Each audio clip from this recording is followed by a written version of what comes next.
10-23 ആൾക്കാർ വരെ അവിടെ വന്നിട്ടുണ്ട്.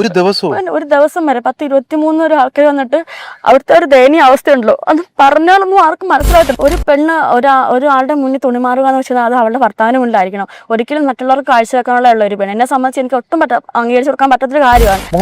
വേണ്ട എനിക്ക് മുഖം മറിക്കണ്ട, ഒരാവശ്യമില്ല. എന്തിന് നാടിനെ നടക്കുന്ന ഞെട്ടിക്കുന്ന ഒരു വാർത്തയാണ് ഈ ഒരു യുവതി വന്ന് പറയുന്നത്. അപ്പൊ എന്താ സംഭവം എന്ന് വെച്ചാൽ ഒരുപാട് പേര്, കുറെ നായ്ക്കള് പെൺകുട്ടികളെ ദുബായിലേക്ക് കൊണ്ടുപോവുകയാണ്. ഒരുപാട് ജോലികൾ വാഗ്ദാനം ചെയ്താണ് ഇവരെ ദുബായിലേക്ക് കയറ്റി അയക്കുന്നത്. ശരിക്കും പറഞ്ഞാൽ ഞാൻ ഈ ഒരു വീഡിയോ ചെയ്യാൻ കാര്യം, ഇതുപോലെ ആരും ഇനി ഒരിക്കലും പറ്റിക്കപ്പെടരുത്, അതിന് വേണ്ടിയിട്ടാണ് ഞാനിത് ചെയ്യുന്നത്. നമുക്ക് എന്തായാലും ഈ യുവതിക്ക് എന്താണ് പറയാനുള്ളതെന്ന് കേട്ടു നോക്കാം. ഒന്ന് ആലോചിച്ച് നോക്കണം, ഒരു ദിവസം 23 പേരാണ് ഈ ഒരു യുവതിയെ, എനിക്ക് എന്തോ പറയാൻ ഭയങ്കര ബുദ്ധിമുട്ടുണ്ട്. ഇതൊക്കെയാണ് നമ്മൾ ഈ കേൾക്കുന്നത്. ഇവര് പറയുന്നതിനെ ഒന്ന് കേട്ട് നോക്കണം. എന്നോട് ആദ്യമേ പറഞ്ഞു എന്റെ മുഖം ഒന്നും മറക്കണ്ട. ഞാൻ പറഞ്ഞു നാളെ സമൂഹത്തെ അഭിമുഖീകരിക്കുള്ളതാണെന്ന് പറയുമ്പോഴും അതൊക്കെ വളരെ കൂളായിട്ട് നേരിട്ടൊരു സ്ത്രീയാണ്. കാരണം ഇത് ലോകം അറിയണം, ഇങ്ങനെ ഒരുപാട് സ്ത്രീകൾ ഗൾഫിൽ കുടിയും കിടപ്പുണ്ട് എന്നുള്ള കാര്യം പറഞ്ഞപ്പോൾ ശരിക്കും പറഞ്ഞാൽ ഞാനും പറഞ്ഞു ശരി, ആ തൻ്റെ ഇടത്തോടെ കാണിച്ച മനസ്സിന് ഒരുപാട് നന്ദി നമ്മൾ പറയുകയാണ്. ശരിക്കും പറഞ്ഞാൽ തൻ്റെ ഇടത്തോടെ വെളിപ്പെടുത്താൻ പോവുകയാണ് അല്ലേ ആ ഞെട്ടിക്ക് സത്യം. ഒരു മുഖം മറയ്ക്കണ്ട, ഒന്നും വേണ്ട. നാളെ സമൂഹം എങ്ങനെ പ്രതികരിക്കും എന്നുള്ള ഒന്നുമില്ല. ഞാൻ എന്നെ എങ്ങനെ വിലയിരുത്തുന്നു മാത്രം ഞാൻ ചിന്തിക്കുന്നത്. സമൂഹം അല്ലല്ലോ എന്നെ വിലയിരുത്തുന്നത്. സമൂഹം നല്ല രീതിയിലായിരുന്നെങ്കിൽ ഒരിക്കലും ഈ ഒരു അവസ്ഥ എനിക്ക് വരത്തില്ല. അപ്പൊ എന്തായാലും നമ്മൾ ആ കാര്യങ്ങൾ ചോദിക്കുമ്പോഴത്തേക്ക് ഇച്ചിരി എന്താണ് അവിടുത്തെ പലപ്പോഴും നമുക്ക് അറിയത്തില്ല അവിടെ എന്താ സംഭവിക്കുന്നുള്ളൂ. അത് അഞ്ചു തുറന്നു പറയാൻ പോവുകയാണ് അല്ലേ? എനിക്ക് അതിനുള്ള എല്ലാ കാര്യങ്ങളും അതിനുവേണ്ട എല്ലാ തെളിവുകളും ഞാൻ ശേഖരിച്ചിട്ടാണ് ഞാനിപ്പോ നിങ്ങളുടെ മുന്നിൽ വന്നേക്കുന്നത്. ഞാൻ ഒന്നും ഇല്ലാതെ നിൽക്കുന്ന ഒരു വ്യക്തിയല്ല.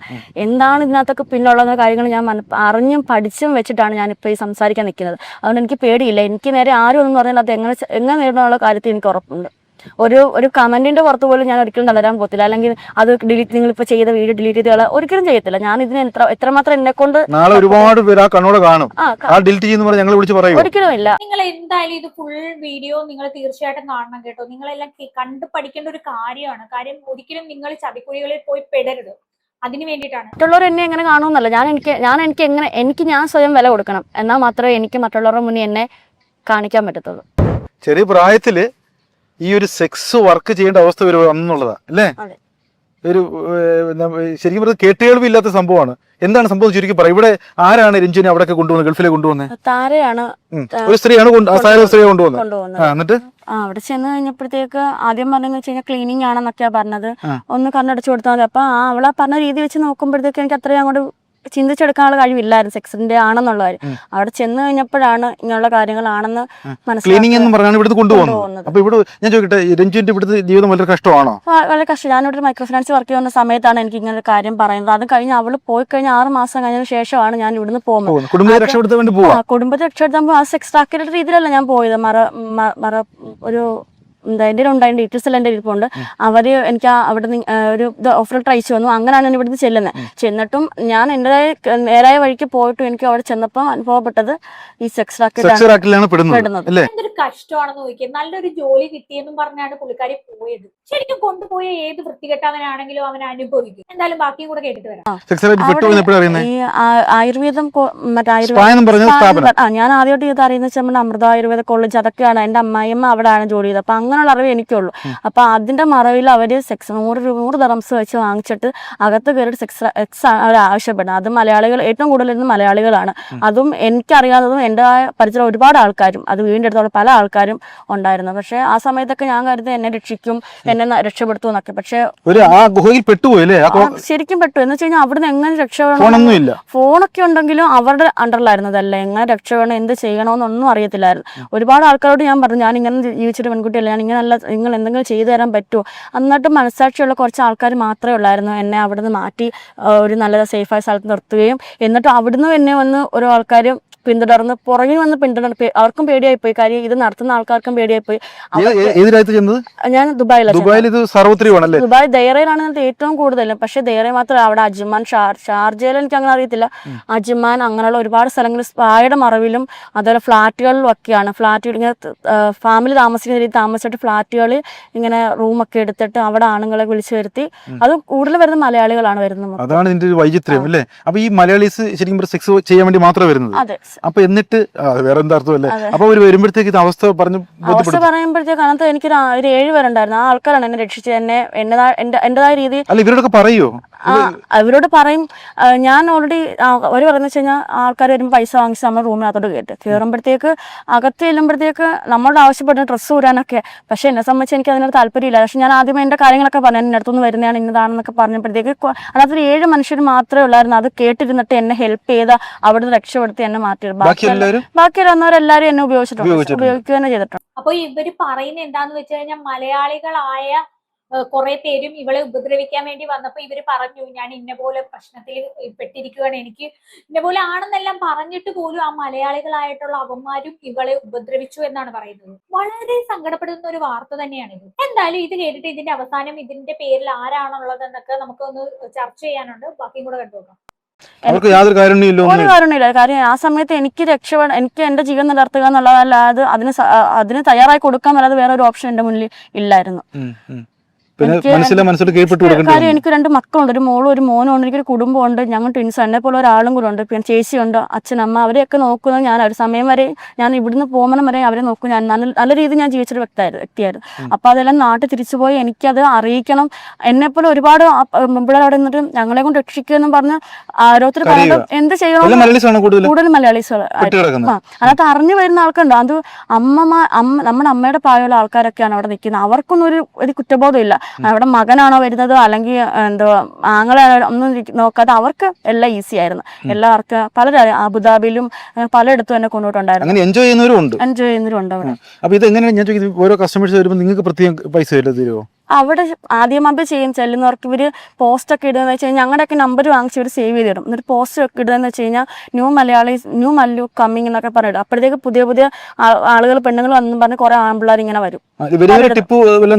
ടിപ്പൊന്നും അല്ല, ടിപ്പായിട്ടൊന്നും തരത്തൊന്നുമില്ല. ഇവർ അതിന്റെ അവിടെ നിർത്തിക്കുന്ന ആൾക്കാരുണ്ട്, അവിടെ ഗേറ്റ്മാൻമാരായിട്ടൊക്കെ പെടും. പക്ഷെ അവരും ഇതിനകത്ത് നിരപരാധികളാണ്. കാര്യം എന്ന് വെച്ച് കഴിഞ്ഞാൽ അവർക്ക് അറിയത്തില്ല അകത്ത് എന്താ നടക്കുന്നതെന്ന്. അവരും ഇപ്പൊ നമ്മളെ പോലെ ഓരോരോ വീടിന്റെ കഷ്ടപ്പാടുകൊണ്ട് വരുന്നതാണ്. അവർ ആ നിൽക്കുന്ന ഗേറ്റ്മാൻമാരാണെങ്കിലും പറയുന്നില്ല നിങ്ങൾ അകത്ത് ഇന്നത് ചെയ്യുമെന്ന് പറയുന്നില്ല. നമ്മുടെ അവസ്ഥകൾ മനസ്സിലാക്കി നിൽക്കുന്നവരാണ്. പക്ഷെ ഇതിന്റെ മെയിൻ ആൾക്കാരെന്ന് വെച്ച് കഴിഞ്ഞാൽ ഒരു ഫ്ലാറ്റ് എടുത്തിടുക, അതിനകത്ത് 2 ജോലിക്കാരെ നിർത്തുക, അതിനകത്ത് ഇങ്ങനെ സെക്സ് വർക്ക് എടുക്കാൻ വേണ്ടി പെമ്പിള്ളേരെ കൊണ്ടുവരിക, എന്നിട്ട് അതിന്റെ ഓണറുകൾ പ്രത്യേകം മാറി താമസിക്കുക. അതാണ് അവർ ചെയ്യുന്നത്. വൈകുന്നേരം എല്ലാം കഴിഞ്ഞിട്ട് പൈസ വാങ്ങാൻ വേണ്ടി മാത്രമാണ് ഓണർമാർ വരുന്നത്. എന്തൊരു അവസ്ഥയാണെന്ന് നോക്കിയല്ലേ. ഒരാൾക്കും ഇങ്ങനെയുള്ള ഒരു അവസ്ഥയും വരാതിരിക്കട്ടെ എന്നാണ് പ്രാർത്ഥിക്കുന്നത്. എന്ത് കഷ്ടമാണെന്ന് ആലോചിക്കുക ആ ഒരു സിറ്റുവേഷൻ അവരുടെ. അത് ആ നിൽക്കുന്ന അത്രയും ആൾക്കാർ നിരപരാധികളാണ്. അവർക്കൊന്നും ചെയ്യാൻ പറ്റത്തില്ല. കാര്യം നാളെ അവർ ചിന്തിക്കുമ്പോഴും നാളെ ഇതിനകത്ത് ഞങ്ങളും കുടുങ്ങിപ്പോകുന്ന പേടി കൊണ്ടാണ് അവരും ഒന്നും മിണ്ടാതെ നിൽക്കുന്നത്. രഞ്ജി ഇവിടെ ചെല്ലുമ്പോൾ എത്ര സ്ത്രീകൾ പെട്ട് കിടക്കുന്നുണ്ട്? എന്നെ അവർ അബുദാബി കൊണ്ടുപോയിട്ടുണ്ട്. അതേപോലെ അജ്മാന്, പിന്നെ ദേറ, അജ്മാന് തന്നെ 2-3 സ്ഥലങ്ങൾ കൊണ്ടു. അവിടെ ഇഷ്ടംപോലെ മലയാളി പെമ്പിള്ളേർ, ഹരിപ്പാട് വരെയുള്ള കുറെ പെമ്പിള്ളേർ, എനിക്ക് അറിയാവുന്ന ആൾക്കാർ വരെ ഇഷ്ടംപോലെ. എനിക്ക് കണ്ടാലും അറിയാം. എനിക്ക് അവരെ കുറിച്ച് പറയുന്നത് യാതൊരു മടിയില്ല. ഇപ്പം ഞാനത് പറയുക തന്നെ ചെയ്യും. കാര്യം എന്ന് വെച്ച് കഴിഞ്ഞാൽ ഈ പറയുന്ന അവരോട് ചിന്തിച്ചിരുന്നെങ്കിൽ ഒരു പക്ഷേ എനിക്ക് അതിന് മുന്നേ അവിടെ നിന്ന് രക്ഷപ്പെടായിരുന്നു. പക്ഷെ അവരൊക്കെ അതൊരുമാതിരി നല്ല ജോലി എന്ന രീതിയിൽ എൻജോയ് ചെയ്യുമ്പോഴത്തേക്ക് എനിക്ക് എന്താ ചെയ്യാൻ പറ്റുന്നത്? അവരാരും രക്ഷിക്കത്തില്ല നമ്മളെ. അവർക്കൊക്കെ പൈസ മതി. പൈസയുടെ അതിനകത്ത് എത്ര രൂപ കിട്ടും എന്നുള്ള കാര്യം നല്ല രീതിയിൽ അവർക്ക് അറിയാം. ഇഷ്ടംപോലെ പൈസ ഉണ്ടാക്കാൻ പറ്റും. പക്ഷെ ഉണ്ടാക്കുന്നുണ്ട്, അവിടെ തന്നെ ഉണ്ടാക്കും. ഞങ്ങളുടെ ഈ ആലപ്പുഴ ജില്ലയിൽ നിന്ന് ഇഷ്ടംപോലെ ആൾക്കാർ, എനിക്ക് അറിയാവുന്ന ആൾക്കാർ വന്നിട്ടുണ്ടായിരുന്നു. പരിചയം എന്ന് പറഞ്ഞാൽ ഇവിടെ എന്റെ ചേച്ചി ഫ്ലിപ്കാർട്ടിൽ അറിയുന്നില്ല. ആ ചേട്ടനൊക്കെയാണ് എന്നോട്. പിന്നെ അവരൊക്കെ അങ്ങനെ എന്നെ അറിയുന്ന അങ്ങനെയാണ്. ചേച്ചി ഇങ്ങനെ ഫ്ലിപ്കാർട്ടിൽ സാധനം വാങ്ങുന്ന ഒരു ചേട്ടനുണ്ടായിരുന്നു. ആ ചേട്ടൻ അങ്ങനെ അവിടെ വന്നപ്പോഴും ചോദിച്ചു അനിയത്തിയല്ലേ എന്നൊക്കെ ചോദിച്ചു. ഞാൻ പറഞ്ഞ ആണ്. എന്നെ അങ്ങനെ അറിയാം. അപ്പോൾ ആ പുള്ളി ഇവിടെ വരുമ്പോഴൊക്കെ ഞാൻ കണ്ടു. പക്ഷേ ആ പുള്ളി മാസ്ക് വെച്ചിട്ടുണ്ട്. അപ്പോൾ എനിക്ക് മനസ്സിലാകത്തില്ലായിരുന്നു. അപ്പം ഞാൻ അവിടെ വന്നിട്ടുണ്ട്, മോളെ കണ്ടിട്ടുണ്ട്. അങ്ങനെയൊക്കെയാണ് എൻ്റെ കാര്യങ്ങൾ ഓരോരുത്തരായിട്ട് അറിയാനൊക്കെ തുടങ്ങിയത്. പിന്നെ അല്ലാണ്ട് അവിടെ കുറച്ച് ആൾക്കാരും അതുമല്ല അവിടെ നിന്ന് ഞാൻ അജ്മാനിൽ ഒരു ഫ്ലാറ്റിൽ പെട്ടുപോയപ്പം അവിടെ നിന്നൊരു ഗൈഡ്മാൻ ഉണ്ടായിരുന്നു. ആ പുള്ളിക്കാരൊക്കെ ഉൾപ്പെട്ടായിരുന്നു എന്നെ അവിടുന്ന് മാറ്റുകയൊക്കെ ചെയ്യുകയൊക്കെ ചെയ്തു. എത്ര നാൾ നിന്നായിരുന്നു ഗൾഫിൽ? അവിടെ ഞാൻ ഈ വർക്കുമായിട്ട് ബന്ധപ്പെട്ട് അവിടെ ഒരു 3-4 മാസത്തോളം എനിക്ക് നിൽക്കേണ്ടി വന്നിട്ടുള്ളൂ. പക്ഷെ അത് കഴിഞ്ഞ ശേഷം ഞാൻ അവിടെ സേഫ് ആയിരുന്നു, കുഴപ്പമില്ല. പക്ഷെ അത് കഴിഞ്ഞിട്ടും എന്നെ മനഃപൂർവ്വം അറിഞ്ഞ് വീണ്ടും അതിലോട്ട് നല്ല ജോലിയെന്നും പറഞ്ഞ് ഇവിടുന്ന് ഒമാനിലോട്ട് വിളിച്ചിട്ട് അത് നമ്മുടെ ഈ ഹോസ്റ്റലിൽ വാർഡന്റെ വേക്കൻസി എന്ന് പറഞ്ഞ് വിളിച്ചു വരുത്തിയിട്ട് അവിടെ ചെന്നപ്പോഴും അതല്ല. അവിടെ ഒമാനിലും ഈ പറയുന്ന ഓരോരോ രാജ്യങ്ങളിലും ഉണ്ട്. ഒമാന്, ദുബായ്, അങ്ങനെയുള്ള പല പല കൺട്രികളിലും ഇങ്ങനെ നടത്തുന്നുണ്ട്. മനസ്സിന് ഇഷ്ടപ്പെടാത്ത ജോലിയാണല്ലോ ചെയ്യുന്നത്. എങ്ങനെ അത് കീഴ്പ്പെട്ട് കൊടുക്കുന്നു? ഇവർ നിർബന്ധിക്കും, എന്താണ് ചെയ്യുന്നത്? നിർബന്ധിക്കും. കാര്യം എന്ന് വെച്ച് കഴിഞ്ഞാൽ നമുക്ക് അവർ പറയുന്നത് വെച്ച് കഴിഞ്ഞാൽ ഇപ്പം നമ്മുടെ കയ്യിൽ നിന്ന് പൈസ വാങ്ങിച്ചിട്ടൊന്നും അല്ലല്ലോ ഇവർ ആദ്യം നമ്മളെ കൊണ്ടുപോകുന്നത്. നമ്മുടെ പാസ്പോർട്ട് എല്ലാം വാങ്ങിച്ചിട്ട് ഇവർ നമ്മളെ നിന്ന് അവിടെ കൊണ്ടുപോയിട്ട് അവർ പറയുന്നത് നിങ്ങളുടെ വിസിറ്റിന്റെയും ടിക്കറ്റിന്റെ പൈസ നിങ്ങൾ തരണം, അത് ജോലി തരണം, അല്ലെങ്കിൽ നിങ്ങളോട് പോകാൻ പറ്റത്തില്ല, പോലീസ് അങ്ങനെ ചെയ്യും, ദുബായ് പോലീസ് അങ്ങനെയാണ് ഇങ്ങനെയാണ് പേടിപ്പിച്ച് നിർത്തിയേക്കും. എന്തായാലും ഇതിന് കുറച്ച് മറുപടി പറയാനുണ്ട്. എന്തായാലും ബാക്കിയും കൂടെ കേട്ടിട്ട് ലാസ്റ്റ് പറയാനുള്ളത് പറയണമല്ലോ. അപ്പൊ നമ്മൾക്ക് ഈ ദുബായ് പോലീസിനെ കുറിച്ച് അറിവെന്നൊക്കെ വെച്ചാൽ നമ്മളിങ്ങനെ ഫോൺ, ഇൻസ്റ്റാഗ്രാമിലൊക്കെ ഓരോ വാർത്തകൾ കണ്ട് അപ്പൊ ആ ഒരു ബഹുമാനം കൊണ്ട് നമ്മൾ ചോദിക്കും അവരൊക്കെ അങ്ങനെ ആയിരിക്കും എന്ന് കരുതിയിട്ടാണ്. പക്ഷെ അതെനിക്ക് മനസ്സിലായെന്ന് വെച്ചാൽ എന്റെ വിസിറ്റ് തീർന്നിട്ട് ഞാൻ രണ്ടും കൽപ്പിച്ചിട്ട് ഞാൻ അലൈൻ പോലീസ് സ്റ്റേഷനിൽ ചെന്ന് കംപ്ലൈന്റ് കൊടുത്തു. എന്റെ വിസിറ്റ് തീർന്നു. അങ്ങനെ അവിടെ എന്നെ ഒരു 10 ദിവസം പോലും തികച്ചെടുത്തില്ല. അവരെനിക്ക് വേണ്ട കാര്യങ്ങളൊക്കെ ചെയ്ത് ഒരുക്കുകയാണെന്നുണ്ടെങ്കിൽ 1900 ദിർഹംസ് അടിച്ച് എന്റെ വിസിറ്റിന്റെ ഇതെല്ലാം മാറ്റിയിട്ട് എന്നെ അവിടുന്ന് നിസ്സാരം പോലും ഇറക്കി വിട്ടപ്പോൾ എനിക്ക് മനസ്സിലായി ഇവിടുത്തെ പോലീസുകാരൊന്നും യാതൊരു ക്രൂരന്മാരല്ല. അവരെല്ലാം ന്യായത്തിന്റെ പുറത്ത് നിൽക്കുന്ന, അവരെയും പറഞ്ഞു പറ്റിച്ച് നിൽക്കുന്ന ആൾക്കാരാണ്. ഏറ്റവും കൂടുതൽ മലയാളികളാണ് ഈ മാതിരിയുള്ള അഹങ്കാരങ്ങൾ കാണിക്കുന്നത്. മലയാളീസിന് യാതൊരു കാരുണ്യമില്ല. ആദ്യമൊക്കെ ഇവർ വന്നപ്പോൾ ഞാൻ വിചാരിച്ച് എല്ലാ കാര്യങ്ങൾക്കും ഓരോരോ ഇത് കാണുമല്ലോ, അപ്പൊ സമയം എടുക്കാം, ഞാൻ വെയിറ്റ് ചെയ്തിരിക്കും. പക്ഷെ പിന്നെ എനിക്ക് മനസ്സിലായി എന്തായാലും ഒരു പെണ്ണ് ഇങ്ങനെ പെട്ട് കിടക്കുമ്പോഴത്തേക്ക് ഇത്രയും സമയം എന്തായാലും വേണ്ടി വരത്തില്ല, അതും മാസങ്ങളോളം വേണ്ടി വരത്തില്ല. അപ്പൊ അതൊക്കെ ഇവരെല്ലാം അറിഞ്ഞിട്ടുള്ള ഒരു പരിപാടിയാണെന്നുള്ള കാര്യം എനിക്ക് അപ്പോഴാണ് മനസ്സിലായത്. ഞാൻ ഇവരൊക്കെ വിശ്വസിച്ചു പോയി. നമ്മൾ തൊട്ടടുത്തുള്ള ആൾക്കാരല്ലേ, ആ ഒരു മൈൻഡിലാണ് നമ്മൾ അവര് ഇന്നലെ നാളെങ്കിലും ഒന്നര എന്നെ രക്ഷപ്പെടുത്തുന്ന ഒരു ഇത് ഇരുന്നത്. ഇങ്ങനെ പെട്ടുപോയാൽ സാധാരണ ആരും ക്യാമറയ്ക്ക് പറയുന്നത് വളരെ അപൂർവമാണ്. അങ്ങനെ പറയാന്ന് വെച്ച് കഴിഞ്ഞാൽ ഇപ്പൊ മുഖം പോലും മറക്കണ്ട എന്ന് പറയുന്നു. അത് പറയാന്ന് വെച്ചാൽ ഞാൻ ഇങ്ങനെ ജീവിക്കാൻ ആഗ്രഹിച്ചൊരു പെണ്ണല്ല. ഒന്നാമത്തെ കാര്യം, ഞാൻ കുഞ്ഞിലെ മുതലേ എന്റെ വീട് എന്റെ കുടുംബം എന്ന് പറഞ്ഞ് ജീവിച്ച് ഞാൻ നല്ല അന്തസ്സുള്ള ഒരു ജോലി, ഇൻഡസ്ഇൻഡ് ബാങ്കിലെ മൈക്രോ ഫിനാൻസ് നല്ലൊരു ജോലി ഞാൻ ജീവിച്ചൊരു പെൺകുട്ടിയാണ്. 1.5 വർഷത്തോളം ഞാൻ അവിടെ വർക്ക് ചെയ്തത്. ആ വർക്കിന്റെ സമയത്ത് ഞാൻ അവിടുന്ന് എസ്എം ഇറങ്ങുന്ന സമയത്ത് എന്നെ സാറന്മാർ നേരിട്ട് ചോദിച്ചു മേഡം ഇറങ്ങണോ എന്നൊരു വാക്ക് വെച്ച് അപ്പോഴും അനിയത്തെ കല്യാണം കഴിപ്പിക്കണം, വീട് നല്ല രീതിയിൽ പുതുക്കി പണിയണം, ആ ഒരു ആഗ്രഹമാണ് കയറിയത്. അപ്പൊ അവിടെ ചെന്നിട്ട് ഞാൻ തെറ്റുകാരിയായിട്ടാണ് തിരിച്ച് നാട്ടിൽ വന്നേക്കുന്നത്. ഇവിടെ വന്നിട്ട് ഇവിടുത്തെ ഒരു നിയമവും പോലീസുകാരും പോലും എനിക്ക് വേണ്ടിയിട്ടുള്ള ഒരു കാര്യങ്ങളും ചെയ്തിട്ടില്ല. അവർക്കൊരു വാർത്ത കിട്ടി, ആ സമയത്ത് അവർക്ക് കൊണ്ടുനടക്കാൻ വേണ്ടിയുള്ള ഒരു ഹൈലൈറ്റ് അത്രയുള്ള അവർ കണ്ടിട്ടുള്ളൂ. പക്ഷെ എന്നെ സംബന്ധിച്ച് എനിക്ക് എൻ്റെ ഒരു മോളുണ്ട്, എനിക്ക് ആ നാളെ അത് അവിടെ ഭാവിയെ ബാധിക്കുന്നതാണ്. അപ്പൊ ഞാൻ മറിഞ്ഞിരുന്നിട്ട് ഞാൻ ചെയ്ത അല്ലെങ്കിൽ ഞാൻ എന്റെ ഭാഗത്ത് ഒരു തെറ്റുണ്ട്, അത് അന്വേഷിക്കണമായിരുന്നു, ആ പോകണമായിരുന്നു. അപ്പൊ ആ തെറ്റ് മനസ്സിലാക്കി അത് പുറലോകം അറിയിക്കാനാണ് എന്റെ ഉത്തരവാദിത്തം. അത് മാത്രമല്ല എന്നെപ്പോലെ ഒരുപാട് പെൺപിള്ളേർ അവിടെ ഇപ്പോഴും പെട്ടുകിടപ്പുണ്ട്, ഈ സമയത്തും പെട്ടുകിടപ്പുണ്ട്. അപ്പോ ഇവര് പറയുന്നത് എന്താന്ന് വെച്ചാൽ എന്ത് ജോലിയാണെന്ന് ഞാൻ അന്വേഷിച്ചിട്ടില്ല, പക്ഷെ അവര് ജോലി തരാമെന്ന് പറയുന്നത് ഞാൻ വിശ്വസിച്ച് പോയിട്ട് അങ്ങോട്ട് പോയതാണെന്നാണ് പറഞ്ഞത്. പെട്ടുപോയി. ഒന്ന് ആലോചിച്ച് നോക്കി, ഈ വാർത്ത നല്ലപോലെ ഫുള്ളായിട്ട് കാണാൻ പോലും പറ്റുന്നില്ല. എന്തൊരു സിറ്റുവേഷൻ ആണ് അവർ അനുഭവിച്ചിട്ടുണ്ടാവുക. അതും ഒന്നും അറിയാതെ പോയി ഇപ്പോഴും കുടുംബത്തിന് വേണ്ടിയിട്ട് കഷ്ടപ്പെടുന്നത്. അതും ഈ അച്ഛനും അമ്മമാരുടെയും കൂടെ തെറ്റുകൊണ്ട് കാരണം മക്കൾ എവിടെയൊക്കെ പോകുന്നെന്നുള്ള കാര്യം ആരും അന്വേഷിക്കുന്നില്ല. അത് മാത്രമല്ല അവിടെ വരുന്ന ഓരോ ആൺപിള്ളേരും പെൺപിള്ളേരെ കൊടുക്കാൻ വേണ്ടി വരുന്നതല്ല, അവർക്കും കുടുംബമുള്ളതല്ലേ, എങ്ങനെയെങ്കിലും രക്ഷപ്പെട്ട് പോട്ടെ എന്ന് പറഞ്ഞായിരിക്കും അവർ 100-200 കൊടുത്ത് അവിടെ വരുന്നത്. അതിനകത്ത് എല്ലാവരും ഒരു പെണ്ണ് സ്നേഹത്ത് കൊടുക്കുന്നില്ല. അതെനിക്ക് അവിടെ വന്നുള്ള അനുഭവം മാത്രമാണ്.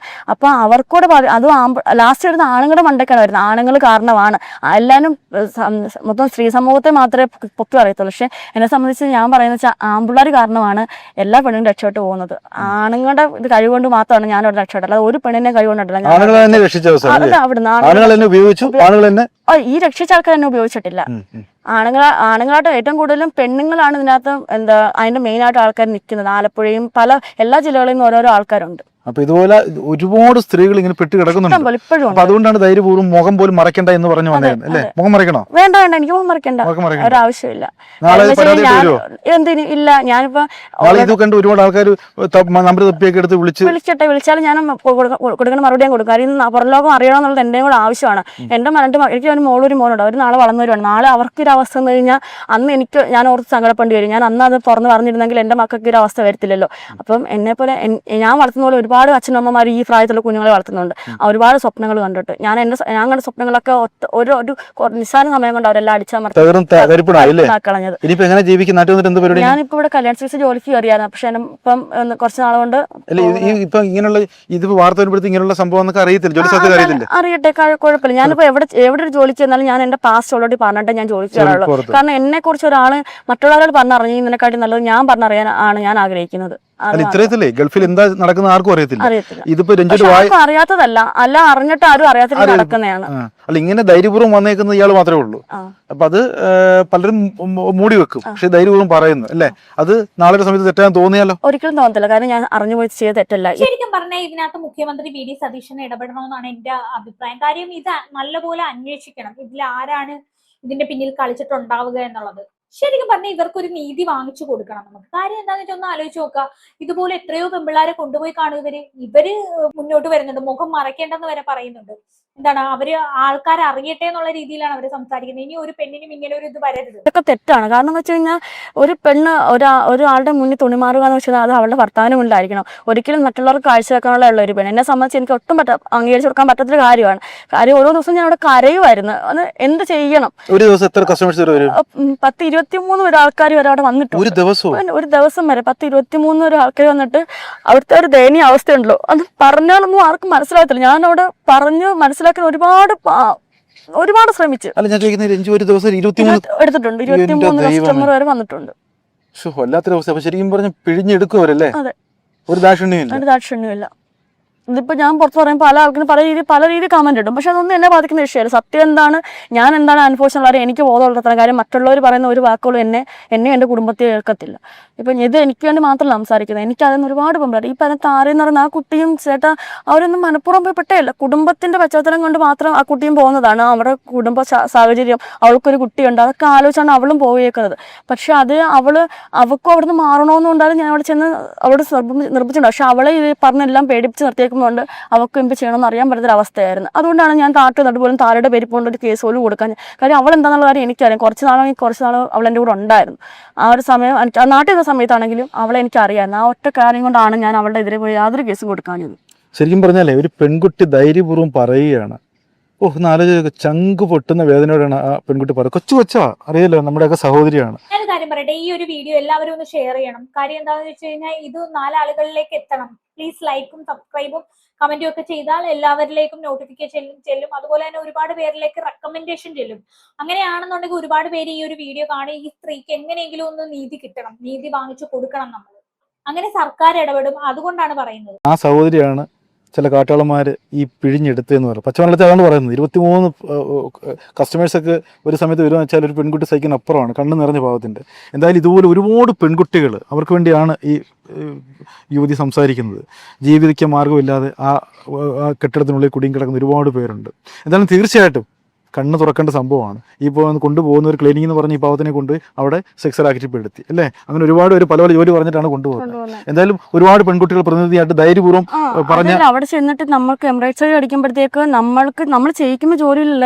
ഞാൻ ഇതുവരെ എംബ്രൈഡ് സർജറി അടിച്ചിട്ടില്ല. കാര്യം എന്ന് വെച്ച് കഴിഞ്ഞാൽ ഇവർ രണ്ടാമത് തന്നെ കൊണ്ടുപോയി വെച്ചാൽ ഫോർച്യൂൺ എന്ന് പറഞ്ഞൊരു ഹോട്ടലിൽ കൊണ്ടുപോയിട്ടുണ്ട്. പറഞ്ഞ് അവിടെ മറ്റേ ബ്യൂട്ടീഷ്യൻ്റെ എന്തോ ആണ്. അപ്പം ഞാൻ പറഞ്ഞ സാർ ഞാനൊന്നും പഠിച്ചിട്ടില്ല, എനിക്കൊന്നും അറിയത്തില്ലെന്ന് പറഞ്ഞപ്പോൾ അത് പറഞ്ഞാൽ അതൊന്നും കുഴപ്പമില്ല, അത് അവിടെ സീനിയേഴ്സ് ഉണ്ട്, അവർ പഠിപ്പിച്ചോളൂ എന്ന് പറഞ്ഞു. അപ്പം ഇത് ഹോട്ടലായതുകൊണ്ട് 15 ദിവസത്തിൽ കൂടുതൽ വിസിറ്റിംഗ് വിസ നിൽക്കാൻ പറ്റത്തില്ല, നിങ്ങൾ വിസ എടുക്കണം എന്ന് പറഞ്ഞു. അങ്ങനെ വിസയുടെ സ്റ്റാറ്റസ് ചെയ്ത് നമുക്കൊരു പേപ്പർ വന്നപ്പോഴത്തേക്ക് അതിനകത്ത് ഹെയറിൻ്റെ എന്തോ ഇതായിട്ട് വന്നേക്കുന്നത്. അപ്പം തന്നെ എനിക്ക് മനസ്സിലായി ഇത് നല്ല രീതിയിൽ പോകുന്നതല്ല. അങ്ങനെ ഞാനത് ക്യാൻസൽ ചെയ്ത് ഞാൻ എനിക്ക് നിൽക്കാൻ പറ്റില്ലെന്ന് പറഞ്ഞു പോയി.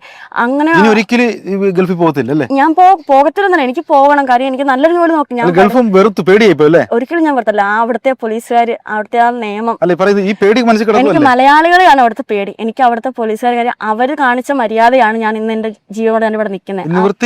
വീണ്ടും പോകുന്ന ഒരിക്കലും ഇല്ല, ഒരിക്കലും പെടത്തില്ല. കാര്യം ഒരു അനുഭവം ഒരാൾക്ക് വരുമ്പോഴത്തേക്ക് പിന്നീട് ആ ഒരു അനുഭവത്തിലോട്ട് വീണ്ടും പോയി പെടാനല്ല നോക്കുന്നത്, അതിൽ നിന്ന് എങ്ങനെ നമ്മൾ കരകയറാൻ പറ്റുമെന്നാണ് നോക്കത്തുള്ളൂ.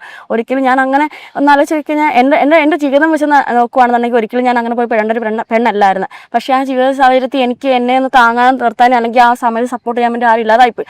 ആ ഒരു സപ്പോർട്ട് ചെയ്യാൻ വേണ്ടി ആ സമയത്ത് ആയതുകൊണ്ടാണെങ്കിൽ അവിടെ വെച്ച് ഈ പ്രശ്നങ്ങൾക്ക് എല്ലാം പരിഹാരം ഉണ്ടാക്കിയത്.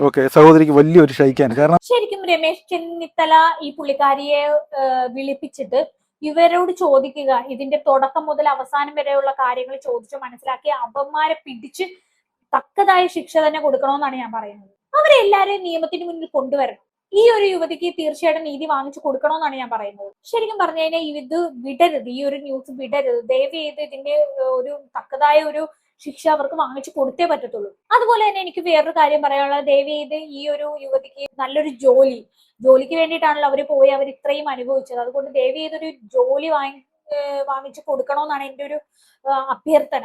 ശരിക്കും പറഞ്ഞാൽ ഒരുപാട് ആണുങ്ങളായിക്കോട്ടെ പെണ്ണുങ്ങളായിക്കോട്ടെ ഒരുപാട് പേരെ ഫ്രീ വിസയും കൊടുത്ത് ഇവര് കയറ്റി വിടും. എന്നിട്ട് പിന്നെ ഈ ആണുങ്ങളെ ആണെങ്കിൽ അടിമപ്പണി ചെയ്യിപ്പിക്കും. ഇവിടെ വെച്ച് പറയുന്നത് നൈസായിട്ട് അവിടെ മിണ്ടാതെ നിന്നാൽ മതി, വലിയ പണിയൊന്നും ഇല്ല, അങ്ങനെയാണ് ഇങ്ങനെയാന്ന് പറഞ്ഞ് ചക്കയാണ് തേങ്ങയാണെന്നൊക്കെ പറഞ്ഞ് കൊണ്ടുപോകും. അവിടെ ചെന്ന് കഴിഞ്ഞാൽ അടിമപ്പണിയായിരിക്കും ചെയ്യിപ്പിക്കുന്നത്. അതുപോലെ പെണ്ണുങ്ങൾക്ക് ഇതുപോലുള്ള അവസ്ഥകളും വരും. പിന്നെ ഇവർക്ക് അത് സഹിച്ച് അവിടെ നിന്നേ പറ്റത്തുള്ളൂ. കാരണം മറ്റൊരു രാജ്യമാണ്. അതുകൊണ്ട് ഇവർക്ക് മിണ്ടാതെ നിന്ന് ഈ നാട്ടിലേക്ക് വരുന്നത് വരെ സഹിച്ചേ പറ്റത്തുള്ളൂ. അല്ലെന്നുണ്ടെങ്കിൽ നിർത്തി പോരണമെങ്കിൽ അവിടെ പിന്നെ പൈസയൊക്കെ കൊടുക്കണം നിർത്തി പോകണമെന്നുണ്ടെങ്കിൽ. അതൊക്കെ വെച്ചിട്ട് എല്ലാവരും മിണ്ടാണ്ടിരിക്കും. അങ്ങനെ എത്രയോ ആണുങ്ങളും പെണ്ണുങ്ങളും പെട്ടുപോകുന്നുണ്ട് അവിടെ. വളരെ വലിയ ദുഃഖകരമായിട്ടുള്ള ഒരു വാർത്തയാണ് ഇപ്പൊ നമ്മൾ കേട്ടോണ്ടിരുന്നത്. ഒട്ടും അക്സെപ്റ്റ് ചെയ്യാൻ പറ്റുന്നില്ല. മനസ്സിന് എന്തോ പോലെ. അപ്പൊ എന്തായാലും ഇതൊക്കെ കണ്ടിട്ട് നിങ്ങൾക്ക് എന്താണ് തോന്നിയെന്ന് വെച്ചാൽ തീർച്ചയായിട്ടും താഴെ കമന്റ് ബോക്സ് കമന്റ് ചെയ്യുക. അപ്പൊ അടുത്തൊരു വീഡിയോ കാണാം. എന്തായാലും കൂടുതലൊന്നും എനിക്ക് പറയാനില്ല. അടുത്ത വീഡിയോയിൽ കാണാം. അതുവരെ